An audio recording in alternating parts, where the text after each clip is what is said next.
Hello, TikTok. I wanted to come on here, and this is my life. I have these things here because right now, this is what I use to keep from being seen inside my car when I'm sleeping. Okay, but I'm here doing a video because the Lord gave me Tickle Your Fancy. And a lot of you guys come to me with a word, for a word, and a lot of you guys are just getting to know me.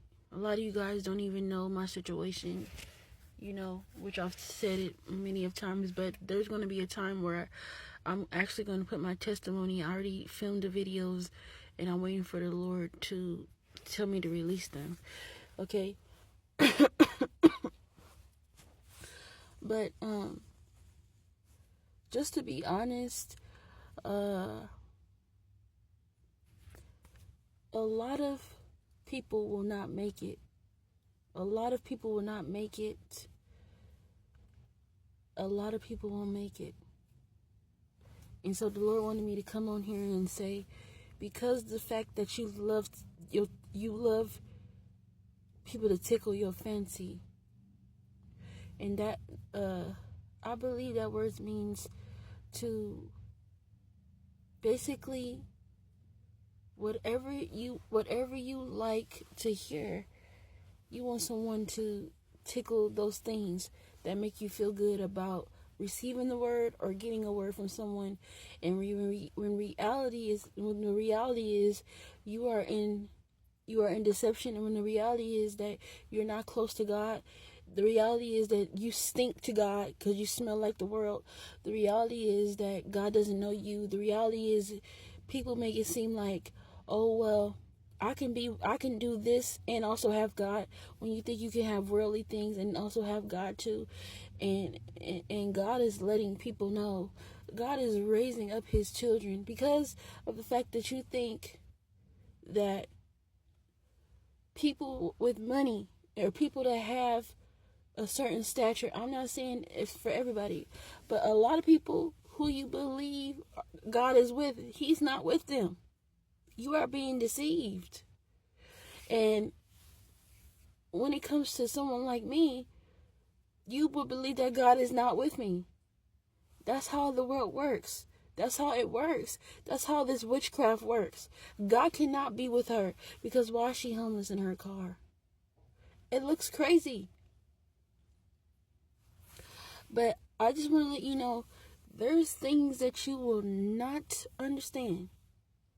And trust me, every day I think about it. I'm like, you know what, God, this is crazy. I have to be obedient, regardless of what I feel, regardless of what it looks like. It don't matter. I can't be like, God, I'm not going to do that because it doesn't look good. I don't have a view. So you can believe what you want to believe, but God wanted me to come on here and say, a lot of you guys won't make it, and I'm not here to tickle your fancy. I'm not here to tickle your ears. It's real life with me. It's real life, and I was in a place that I had to do these things.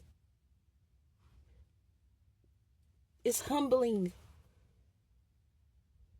Okay? You have to understand, a lot of y'all are going to die in the wilderness because you refuse to believe what God said to you when he sent someone to take you out of Egypt. You're going to die in the wilderness. You're going to wander and then die. It's not a game. It's not a joke. People think it's a game and they think you have time to waste, and you don't.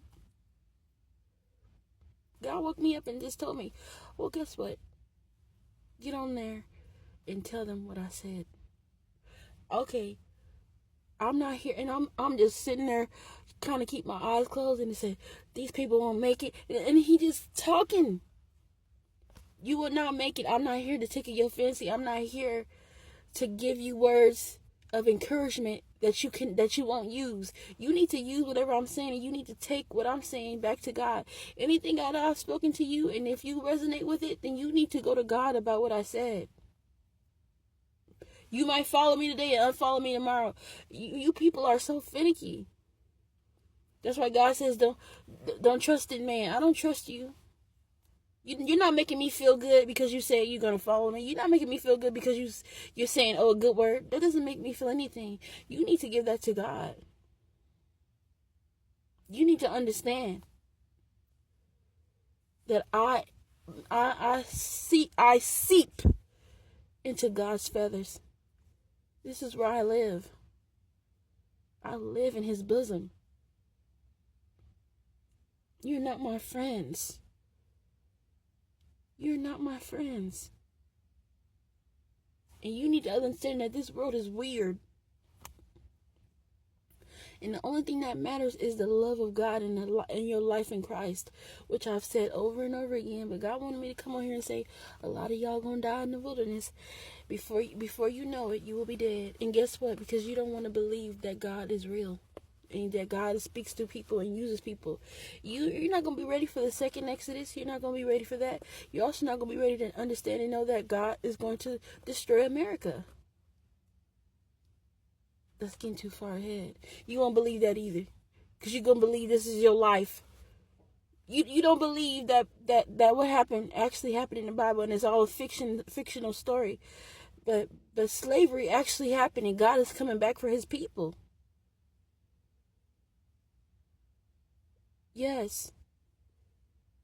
And people think, oh, well, I don't want to believe that far. Okay, well, ask God, what tribe are you from? The 12 tribes of Judah? Ask him. I guarantee you won't. Because that's getting too far ahead of it. It's getting too far. Oh, my God. No, it couldn't be that the second Exodus is coming. But you holding on to Egypt. You holding on to your job and your life here and everything else.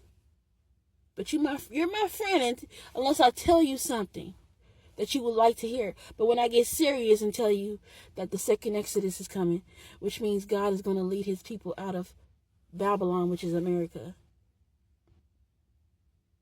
then I'm crazy. Then I don't know what I'm talking about. That he's going to destroy America. Okay. He's going to destroy America for what America did to people years ago. Because the blood is on their hands.